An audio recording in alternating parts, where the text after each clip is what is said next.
കലിപ്പൻ മാഷിന്റെ ആമ്പൽപ്പൂവ്. രചന അവതരണം നന്ദു അച്ചുകൃഷ്ണ. സിദ്ധുമോനെ, നിലവിളിച്ചുകൊണ്ടുള്ള ശബ്ദം ഫോണിലൂടെ കേട്ടതും കാര്യം മനസ്സിലായ പോലെ സിദ്ധു ഒരു നിമിഷം മൗനമായി. ഇന്നലെ മുതൽ വരുന്ന അമ്മായിയുടെ ഫോൺ കോളുകളൊന്നും എടുത്തിട്ടില്ല. കാരണം എടുത്താൽ എന്താകും പറയാൻ പോകുന്നതെന്ന് വ്യക്തമായിട്ടറിയാം. എന്നിട്ടും ഇപ്പോൾ എടുത്തത് ഈ നിമിഷമില്ലാതെ വരുന്ന ഫോൺ കോളുകൾ കൊണ്ടുള്ള ശല്യം കൊണ്ടാണ്. അന്ന് ആദ്യമായി മഞ്ജുവിന്റെ ഫോൺ വിളികൾ അവന് അരോചകമായി മാറി. പറഞ്ഞോ അമ്മായി, താൻ ഉദ്ദേശിച്ച കാര്യം ഇനി നടക്കില്ലെന്നുള്ള തോന്നൽ കൊണ്ടാണോ എന്തോ അവരെ കേൾക്കാൻ അവൻ ഒട്ടും താല്പര്യമില്ലായിരുന്നു. മോനെ, നീ അറിഞ്ഞോ, അശോകൻ ചേട്ടൻ എന്നെ കളയാൻ പോവാണെന്ന്. കരഞ്ഞും കൊണ്ടായിരുന്നു വിളി അത്രയും. കരഞ്ഞു നിലവിളിച്ചുകൊണ്ടുള്ള ആ വിളിയിൽ അവൻ വെറുതെ ഒന്ന് മൂളി. മോൻ അറിഞ്ഞായിരുന്നോ? കണ്ണുനീരിനിടയിലും അത്ഭുതമാണ്. ഇവിടെ ഇപ്പോ കുടുംബത്തെല്ലാരും ഇതു മാത്രമാണ് ചർച്ച. എന്നാലും മാമൻ ഇങ്ങനെയൊക്കെ ചെയ്യുമെന്ന് ആരറിഞ്ഞു? ശരിക്കും എനിക്കൊന്നും ഇപ്പോഴും വിശ്വസിക്കാൻ പറ്റുന്നില്ല. ഉള്ളിലുള്ള ആശ്ചര്യമടക്കാൻ വയ്യാതെ അവൻ പറയുമ്പോൾ മഞ്ജു കരയുകയായിരുന്നു.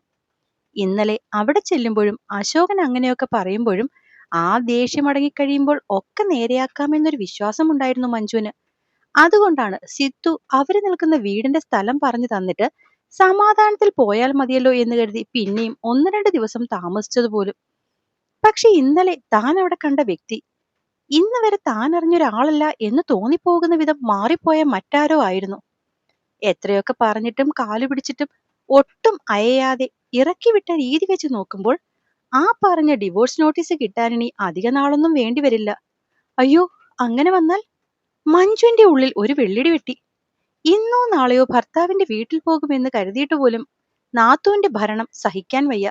അപ്പൊ പിന്നെ ബന്ധം പിരിഞ്ഞ് ഇവിടെ സ്ഥിരം നിൽക്കുകയാണെങ്കിൽ ചേച്ചി എന്നുള്ള പരിഗണന പൂർണ്ണമായും കളഞ്ഞവർ തന്നെ ഒരു മുഴുനീള വേലക്കാരിയാക്കും, ഉറപ്പ്. പണ്ട് ഈ വീട്ടിൽ വന്നപ്പോൾ താൻ എന്തൊക്കെ അവളോട് കാണിച്ചിട്ടുണ്ടോ അതിന്റെയൊക്കെ പകയാണ് അവളിപ്പോൾ കാണിക്കുന്നതെന്ന് പലപ്പോഴും തോന്നിയിട്ടുണ്ട്. ഇനിയിപ്പോ ഇവിടെ നിന്ന് താൻ പോകുന്നില്ല എന്നുകൂടി അറിഞ്ഞാൽ അവൾ ഭദ്രകാളിയാകുമെന്നുള്ള കാര്യത്തിൽ തീരുമാനമാണ്. അതുവരെ കരഞ്ഞിരുന്ന കരച്ചിൽ മാറി അവിടെ വെപ്രാളമായി. അമ്മായി, അനക്കമൊന്നും കേൾക്കാതെ സിദ്ധു ഫോണിൽ കൂടി വിളിച്ചു. മോനെ സിദ്ധു, ഇതൊക്കെ ഞാൻ ചെയ്തത് നിനക്ക് വേണ്ടിയാണ്. എന്നിട്ടിപ്പോ എന്റെ ജീവിതമാണ് നാശമായത്. മോൻ എന്തായാലും മാമനെ കണ്ട് അമ്മായിയുടെ കാര്യം ഒന്ന് സംസാരിക്കണം. ഇനിയിപ്പൊ കരഞ്ഞാലും കാലു പിടിച്ചാലായാലും ഇനിയിപ്പോ നീ എന്തെങ്കിലുമൊക്കെ പറഞ്ഞ് ചെയ്താലും വേണ്ടില്ല, അമ്മായിയെ തിരിച്ചവരുടെ കൂടെ കൊണ്ടുപോകാൻ മോൻ പറയണം. ഞാൻ പറഞ്ഞ ഇപ്പൊ അങ്ങനെ കേക്ക്. ആത്മഗതമായിരുന്നെങ്കിലും അവര് കേൾക്കാതെ അവൻ വെറുതെ അവര് പറഞ്ഞതൊക്കെ അങ്ങ് സമ്മതിച്ചു കൊടുത്തു. ഹരേ, കുളിച്ചിറങ്ങി വന്നവനെ ഓടിപ്പോയി കെട്ടിപ്പിടിച്ച് പെണ്ണ് വിളിക്കുമ്പോൾ അമ്മരെന്തുകൊണ്ട് ഹരി അവളെ ചേർത്ത് വിളിച്ചു. കുഞ്ഞെ, എന്താടി? തന്റെ നെഞ്ചിലറിയുന്ന ചൂട് കണ്ണുനീരിൽ അവളുടെ മുഖമുയർത്തിയവൻ വെപ്രാളത്തോടെ ചോദിച്ചു. എന്നോടെന്തെങ്കിലും പറയാനുണ്ടോ ഹരേ? കരഞ്ഞുകൊണ്ടവൾ താടിത്തുമ്പ് അവന്റെ നെഞ്ചിലേക്ക് അമർത്തി കണ്ണിലേക്ക് നോക്കി ചോദിക്കുമ്പോൾ അവന്റെ ചുണ്ടിലെ പുഞ്ചിരിക്ക് അപ്പോഴും മാറ്റമൊന്നുമില്ലായിരുന്നു. എനിക്ക് എന്റെ കുഞ്ഞിനോട് എപ്പോഴും എന്തെങ്കിലുമൊക്കെ പറയാനുണ്ടാവുമല്ലോ. അവളുടെ കണ്ണുനീര് തുടച്ചു കൊടുത്തോണ്ട് തന്റെ നനഞ്ഞ ദേഹത്തിലേക്ക് പെണ്ണിനെ പിന്നെയും അമർത്തിപ്പിടിച്ചവൻ മെല്ലെ നടന്ന് ആ കട്ടിലേക്ക് വന്നിരുന്നു. ഇന്നലെ അമ്മ വീട്ടിൽ വന്നിട്ടുണ്ടായിരുന്നു അല്ലേ? കാര്യങ്ങളൊക്കെ ഏതാണ്ട് അവൾ അറിഞ്ഞൂന്ന് അവൻ ഉറപ്പായി. അതുകൊണ്ടാണോ അവര് പോകും വരെ എന്നെ ഇവിടെ കൊണ്ടുവരാതിരിക്കാൻ വേണ്ടി നമ്മൾ അവിടെയൊക്കെ പോയത്? അച്ഛ ശരിക്കും അമ്മയ്ക്ക് ഡിവോഴ്സ് കൊടുക്കാൻ പോവാണോ ഹരേ? കണ്ണൊക്കെ നിറഞ്ഞൊഴുകി തൊണ്ട ഇടറിക്കൊണ്ടുള്ള ആ ചോദ്യം കേട്ടതും ഹരന്റെ നെഞ്ചൊന്ന് പിടഞ്ഞു. അമ്മയ്ക്കൊരു അവസരം കൂടി കൊടുക്കാമെന്ന് അച്ഛനോട് പറ ഹരേ. അമ്മ ചിലപ്പോ നന്നായാലോ? ആഗ്രഹത്തോടുള്ള അവളുടെ ചോദ്യം കേട്ടതും അവൻ അവളെ ഒന്നും കൂടി ചേർത്ത് പിടിച്ചു. ഞാൻ പറയാം, പക്ഷേ ഇനി ഒരിക്കൽ കൂടി നിന്റെ അമ്മ നിങ്ങളുടെ ജീവിതത്തിലേക്ക് വന്നാൽ അതൊരിക്കലും നിങ്ങളോടുള്ള ഇഷ്ടം കൊണ്ടാവില്ല. ഇപ്പോ അവിടെ നിന്റെ അമ്മാവന്റെ വീട്ടിൽ ഭയങ്കര കഷ്ടപ്പാടായിട്ടാണ് ചേച്ചി ചാടിത്തുള്ളി ഇവിടേക്ക് വന്നതെന്നാണ് നിന്റെ മാമി അച്ഛനോട് പറഞ്ഞത്. അതിൽ നിന്നുള്ളൊരു രക്ഷപ്പെടൽ എന്ന രീതിയിൽ മാത്രമുള്ള സ്വാർത്ഥത. അതുകൂടാതെ നിന്റെ ആ സിദ്ധുവേട്ടന്റെ കാര്യം നടക്കണമെങ്കിൽ അവര് ഈ വീട്ടിൽ തന്നെ നിൽക്കണം എന്നുള്ള ആഗ്രഹവും ഇതിന് പിന്നിലുണ്ട്. അങ്ങനെ സ്വന്തം കഷ്ടപ്പാടിൽ നിന്നൊരു മോചനവും അനന്തരവന്റെ മോനെ നിന്നെക്കൊണ്ട് കെട്ടിച്ചാൽ കയ്യിൽ കിട്ടുന്ന സ്വത്തുമൊക്കെ ആലോചിച്ചുകൊണ്ടുള്ള വരവായിരുന്നു ഇന്നലത്തേത്. അതല്ലാതെ അവിടെയെങ്ങും നിന്റെ അച്ഛനോടോ നിന്നോടോ ഉള്ള ഇഷ്ടമൊന്നും ഇല്ലായിരുന്നു കുഞ്ഞെ. ഇനി നീ പറ, ഇത്രയൊക്കെ അറിഞ്ഞു വെച്ചിട്ടും നിന്റെ അമ്മയെ ഇനിയും നിന്റെ അച്ഛന്റെ ജീവിതത്തിലേക്ക് കൊണ്ടുവരുന്നത് അച്ഛനെ വീണ്ടും സങ്കടപ്പെടുത്തണോടാ? അവന്റെ ആ ചോദ്യം കേട്ടതും അവൾ നിശ്ചലയായി ആ മുഖത്തേക്ക് തന്നെ നോക്കിയിരുന്നു പോയി. അമ്മ ഇന്നലെ വന്നിരുന്നു എന്നും അച്ഛന്റെ തീരുമാനം ഇങ്ങനെ ആയിരുന്നു എന്നുമൊക്കെ അച്ഛൻ പറയുമ്പോഴും മനസ്സിലെവിടെയോ ഉണ്ടായിരുന്ന ചെറു പ്രതീക്ഷയാണ് ഇപ്പോഴുള്ള അവന്റെ തുറന്നു പറച്ചിലിൽ പൂർണ്ണമായും നഷ്ടമാവുന്നതെന്ന് മനസ്സിലാക്കാൻ അവളുടെ ആ കുഞ്ഞു മനസ്സ് അനുവദിക്കുന്നുണ്ടായിരുന്നില്ല. അത് മനസ്സിലാക്കി ഹരൻ പെണ്ണിനെ ചേർത്ത് പിടിച്ച് പല കാര്യങ്ങളും പറഞ്ഞ് അവളുടെ മനസ്സിനെ കൂടുതൽ വിഷമിപ്പിക്കാതെ മെല്ലെയെങ്കിലും സമാധാനിപ്പിച്ചുകൊണ്ടിരുന്നു. എത്ര നേരം അശോകൻ മോളെ കെട്ടിപ്പിടിച്ചുകൊണ്ടിരുന്നു എന്നറിയില്ല. സന്തോഷം കൊണ്ട് ഹൃദയമൊക്കെ വിങ്ങിപ്പൊട്ടുന്നൊരവസ്ഥ. ഏതാണ്ട് ഇതേ അവസ്ഥയിൽ തന്നെയായിരുന്നു മാഷച്ചനും ടീച്ചറമ്മയും പിന്നെ മറ്റൊരുവനും. ഇന്ന് ആമ്പലിന്റെ റിസൾട്ട് വന്ന ദിവസമാണ്. 86 റാങ്കുണ്ട്. ആ ന്യൂസ് കാട്ടുതീ പോലെയാണ് ആ നാട്ടിൽ പടർന്നത്. ഈ നാട്ടിൽ വന്ന് കുറച്ചു നാളുകളെ ആയിട്ടുള്ളായിരുന്നെങ്കിലും ആ അച്ഛനെയും മകളെയും പരിചയമുള്ള എല്ലാവരും അവരെ അനുമോദിച്ചു. അതിന് ഈ റാങ്ക് മാത്രമായിരുന്നില്ല കാരണം. കുറച്ചു മുന്നേ വന്ന ഓൾ ഇന്ത്യയിലും അവൾക്ക് 130ാമത് റാങ്കുണ്ട്. രമ്യയും മാസിയും നൗഫിയും ഒക്കെ ഭയങ്കര സന്തോഷത്തിലാണ്. ഈ ആഴ്ച അവസാനം എന്ത് പ്രശ്നം വന്നാലും ഇങ്ങോട്ടേക്ക് വരുമെന്ന് 3 പേരും കൂടി കുറച്ചു മുന്നേ പോലും വിളിച്ചു പറഞ്ഞു. അവിടെ വിഷ്ണുവിന്റെയും വിനോദിന്റെയും വിദ്യയുടെ ഒക്കെ കാര്യം എങ്ങനെ തന്നെ. എല്ലാവർക്കും ഭയങ്കര സന്തോഷം. പക്ഷെ ഇതിനിടയിലും അവളുടെ റിസൾട്ട് അറിഞ്ഞ് ദേഷ്യം കാണിച്ച് വീട്ടുകാരോടൊക്കെ ചാടിത്തുള്ളി വെല്ലുവിളിച്ച് വീട്ടിൽ നിന്ന് ഇറങ്ങിപ്പോയവന്റെ കാര്യം വിഷ്ണു മനഃപൂർവ്വം അവിടെ ആരോടും പറഞ്ഞില്ല. അങ്ങനെ എല്ലാവരും പൊതിഞ്ഞു പിടിച്ചു നിൽക്കുന്ന നിമിഷത്തിലും കുറച്ചു നേരത്തേക്കാണെങ്കിലും ഒരുവന്റെ ചൂടിൽ പതുങ്ങാൻ അവൾ വളരെയേറെ ആഗ്രഹിച്ച നിമിഷങ്ങളായിരുന്നു അത്. വൈകുന്നേരം ആയപ്പോഴേക്കും ആളുകളൊക്കെ കുറഞ്ഞു. വിഷ്ണു വില്ലേജിൽ സ്റ്റാഫായിട്ട് കയറിയിട്ട് 2 ദിവസമായേ ആയിട്ടുള്ളൂ. അതുകൊണ്ട് അവന് പെട്ടെന്ന് ഓടി വരാൻ വയ്യ. വസുവേട്ടനാണെങ്കിൽ ഒരു തീസിസ് അവതരിപ്പിക്കാൻ വേണ്ടി അമേരിക്കയിലും. അതുകൊണ്ട് ആളും സ്ഥലത്തില്ല.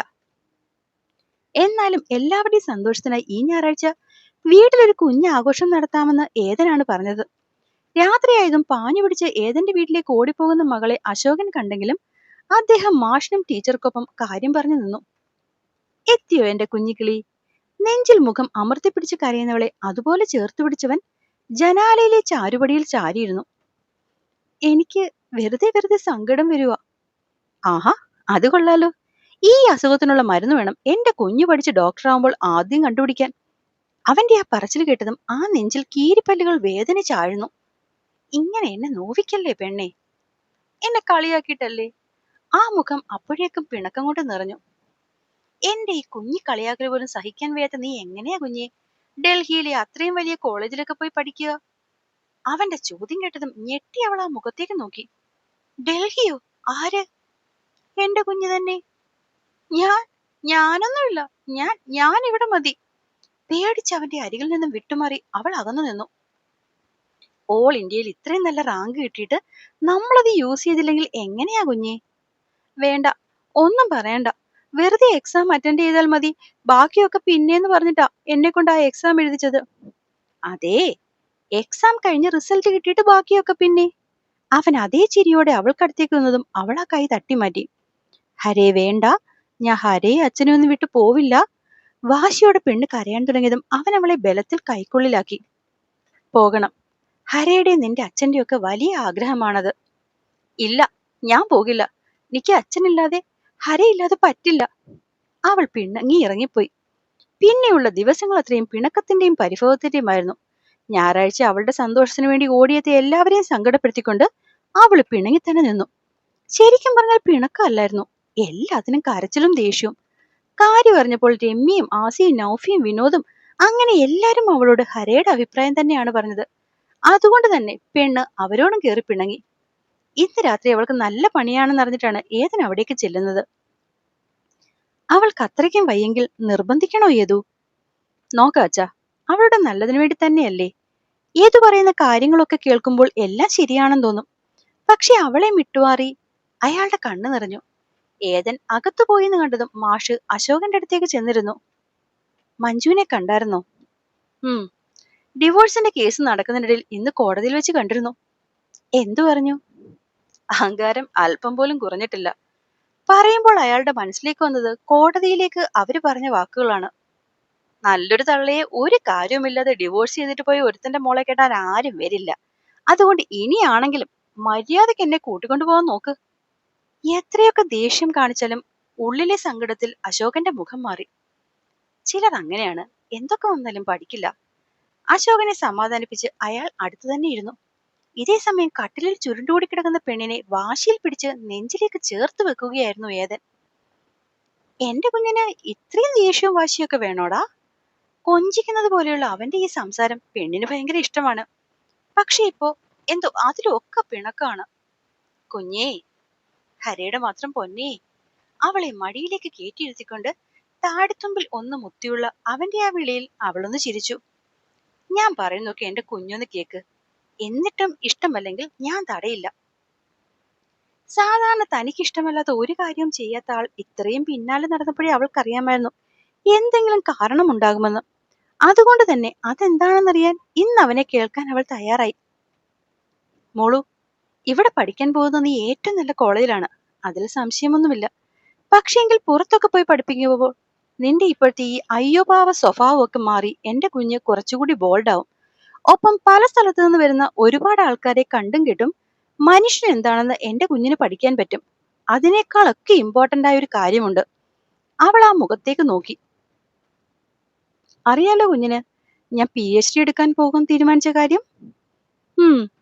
കഴിഞ്ഞ വർഷം കിട്ടിയ സ്കോളർഷിപ്പ് ഞാൻ ചില കാരണങ്ങൾ കൊണ്ട് വേണ്ടെന്ന് വെച്ചിരുന്നു. അവൻ പെട്ടെന്ന് ആ മുഖം വെട്ടിച്ചു. ആ കാരണം തന്നെയായിരുന്നു താൻ എന്ന് അവനൊരിക്കലും പറയില്ലെന്ന് അവൾക്കറിയാം. ഈ വർഷം വീണ്ടും ആ സ്കോളർഷിപ്പ് കിട്ടിയിട്ടുണ്ട്. നീ പഠിക്കാൻ പോകുമ്പോൾ ഞാനും എന്റെ റിസർച്ചുമായി ഇറങ്ങും. അവൾക്ക് അതൊരു പുതിയ അറിവായിരുന്നു. പിന്നെയും അവൻ കുറെ കാര്യങ്ങളൊക്കെ പറഞ്ഞു. അതൊക്കെ കേട്ട് കണ്ണു വിടർത്തി തന്നെ നോക്കിയിരിക്കുന്നവളെ കണ്ടതും അത്രയും നേരം അടക്കി പിടിച്ച ആഗ്രഹം പെട്ടെന്ന് പുറത്തേക്ക് വന്ന പോലെ അവൻ അവളുടെ പനിച്ചൂടിനെ ചുണ്ടിലൂടെ അവനുള്ളിലേക്ക് ആവാഹിച്ചെടുത്തു. അപ്പോ എല്ലാവരോടും നിറയെ നിറയെ സ്നേഹം.